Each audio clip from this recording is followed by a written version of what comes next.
Wow, Bes, ganda niyan ah. Para sa akin ba yan, Bes?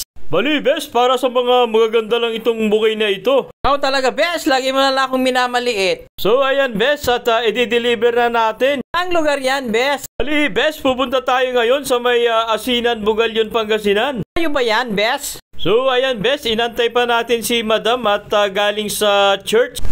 Ma'am, kayo po si Ma'am Fatima. Opo. Bali, may pinabibigay po si Sir. Dahil lang kukunin ko po. So, ayan, Bes, kunin muna natin yung bouquet at ibibigay na natin kay Madam. Bes, mukhang surprise yan ah. Hindi alam ni Madam.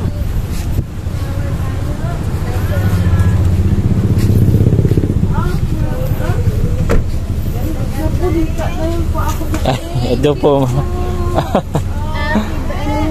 Bali, ano pong occasion, ma'am? Birthday po. Birthday niyo po. Bali, ano pong masasabi niyo kay, or message niyo kay Sir? Thank you, mahal. I love you. Ayan po. Love you, Papa. See you na. Thank you po. Gondo. Bali, happy birthday po, ma'am. Thank you, sir. Bali, may kasama po siyang chocolate tsaka cake. Nilagay ko po doon. Bali, Bes, nagpasabay si Sir sa atin ng isang cake at chocolate. Bes, ang sweet-sweet naman yan. May cake na, may chocolate pa. Shout out nga pala kay Sir na umorder ng flower bouquet.